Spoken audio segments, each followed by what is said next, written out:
West Bengal college admission 2024 centralise college admission সংক্রান্ত এই মুহূর্তের যে আপডেটগুলি রয়েছে সেগুলি তোমাদের সাথে শেয়ার করব। যাদের সেকেন্ড মেরিট লিস্টে পছন্দের কলেজে নাম অ্যালটেড হয়নি তারা এই মুহূর্তে কি করবে, ফিজিক্যালি ডকুমেন্টস ভেরিফিকেশন কোথায় এবং কিভাবে হবে, কি কি ডকুমেন্টস লাগবে, কারা অ্যাডমিশন ক্যান্সেল করবে, সমস্তটাই কিন্তু তোমাদের সাথে শেয়ার করব। মপ আপ রাউন্ডে কোন কোন ক্যান্ডিডেটরা সুযোগ পাচ্ছে সমস্তটাই, কাজে ভিডিওটি শেষ পর্যন্ত দেখবে।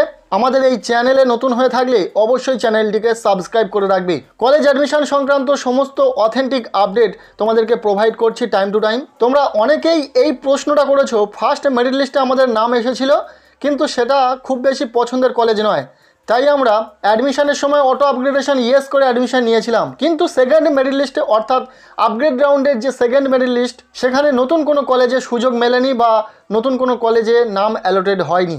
এক্ষেত্রে আমরা এই মুহূর্তে কি করব, এই প্রশ্নটা কিন্তু তোমরা অনেকেই করেছো। তো দেখো, একটা কথা তোমাদেরকে বলে রাখি, ফার্স্ট মেরিট লিস্টে যে সকল ছাত্রছাত্রীরা সুযোগ পেয়েছিল তাদের মধ্যে বেশিরভাগ স্টুডেন্ট কিন্তু আপগ্রেডেশনের পর আপগ্রেড রাউন্ডে তাদের পছন্দের কলেজ পেয়েছে।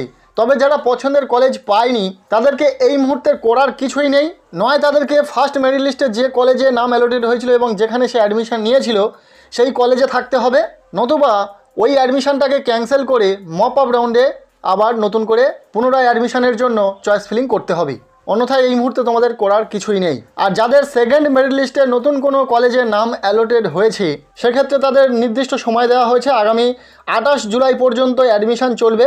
যাদের আপগ্রেড রাউন্ড অর্থাৎ সেকেন্ড মেরিট লিস্টে নাম অ্যালটেড হয়েছে ওই 28 জুলাইয়ের মধ্যে অবশ্যই তোমরা অনলাইনে পেমেন্ট করে অ্যাডমিশন নিয়ে নেবে। আর যারা ফার্স্ট পেজে কোনো কলেজে চান্স পেয়েছিল অ্যাডমিশন নেয়নি তাদের তো আর কোনো সুযোগই নেই, তাদেরকে মপ আপ রাউন্ডের জন্য অপেক্ষা করতে হবে। আর যে সকল ছাত্রছাত্রীরা ফার্স্ট ফেজে কোনো কলেজে নাম অ্যালটেড হওয়ার পর সেটা খুব বেশি পছন্দের কলেজ না হওয়ায় অ্যাডমিশন নেওয়ার সময় অটো আপগ্রেডেশন ইয়েস করে অ্যাডমিশন নিয়েছিল এবং আপগ্রেড রাউন্ড অর্থাৎ দ্বিতীয় মেরিট লিস্টে তাদের কোনো কলেজে নাম অ্যালটেড হয়েছে, কিন্তু সেই সেকেন্ড লিস্টে অ্যালটেড হওয়া কলেজটি তার খুব বেশি পছন্দের নয়, সে আগের কলেজটাতে থাকতে চাইছে। অবশ্যই থাকতে পারবে, পুরনো কলেজে যেখানে অ্যাডমিশন নিয়েছিল সেখানে থাকতে পারবে। নতুন কলেজে নাম অ্যালটেড হওয়ার পর যদি না অ্যাডমিশন নেয় নির্দিষ্ট সময়ের মধ্যে তাহলে আগের কলেজটাতেই তার নাম থাকবে এবং সেখানে সে ফিজিক্যাল ভেরিফিকেশন করে কলেজে ক্লাস শুরু করে দেবে। এই ছিল পুরো বিষয়। তোমরা অনেক রকম প্রশ্ন করেছো, যদি অন্য কোনো কোয়ারিজ থেকে থাকে অবশ্যই কমেন্টের মাধ্যমে জানাতে পারো। এরপর আসি ফিজিক্যাল ভেরিফিকেশন সংক্রান্ত নতুন একটি আপডেট এসেছে, যেখানে বলা হয়েছে প্রত্যেকটি ছাত্রছাত্রীর যে কলেজে নাম অ্যালটেড হয়েছে সেই নির্দিষ্ট কলেজে গিয়ে তাদের ফিজিক্যাল ভেরিফিকেশন কমপ্লিট করতে হবে।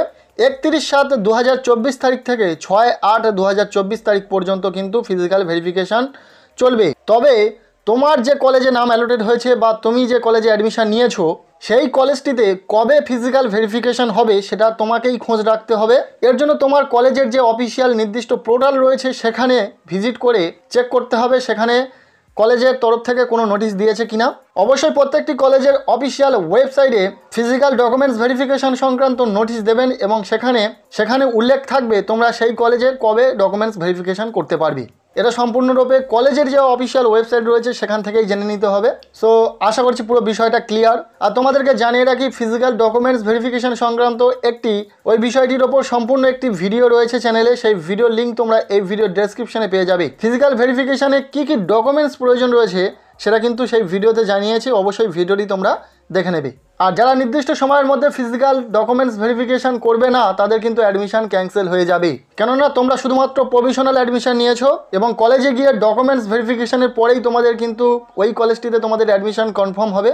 তাই অবশ্যই নির্দিষ্ট সময়ের মধ্যে তোমরা ডকুমেন্টস ভেরিফিকেশন করে নেবে। এবার আসি যারা পছন্দের কলেজ পায়নি তারা অ্যাডমিশন ক্যান্সেল করতে চাইছে। দেখো, অ্যাডমিশন লাস্ট কত তারিখের মধ্যে তোমরা ক্যান্সেল করতে পারবে সে বিষয়ে অফিসিয়াল ওয়েবসাইটে কোনো আপডেট নেই যতটা আমি দেখেছি। এ বিষয়ে আমি কনফার্ম কিছু বলতে পারবো না, তোমরা সেন্ট্রালাইজ পোর্টালের যে হেল্প ডেস্ক রয়েছে সেখানে যোগাযোগ করে নাও। আর যারা অ্যাডমিশন ক্যান্সেল করতে চাইছে তাদেরকে বারবার বলবো ভেবেচিন্তে তোমরা এই পদক্ষেপ গ্রহণ করবে, কেননা পরবর্তী যে রাউন্ড হবে মপ আপ রাউন্ড সেকেন্ড ফেজের সেখানে কিন্তু সিট সংখ্যা অনেক কমই থাকবে এবং যদি সেখানে তোমার পছন্দের কলেজে প্রচুর স্টুডেন্ট অ্যাডমিশন নিতে চায় তাহলে সেক্ষেত্রে কিন্তু কম্পিটিশনটা অনেকটাই বেশি হবে। তাই অবশ্যই সব দিক বিবেচনা করে নেক্সট পদক্ষেপ নেবে। আগামী 8ই আগস্ট থেকে সেকেন্ড ফেজের মপ আপ অ্যাডমিশনের অ্যাপ্লিকেশন স্টার্ট হবে। সো আজকের এই ভিডিওটি এতটুকুই, ভালো লাগলে লাইক করো, চ্যানেলে নতুন হলে চ্যানেলটিকে সাবস্ক্রাইব করে রাখো এবং পারলে ভিডিওটি বন্ধুদের সাথে শেয়ার করে দাও।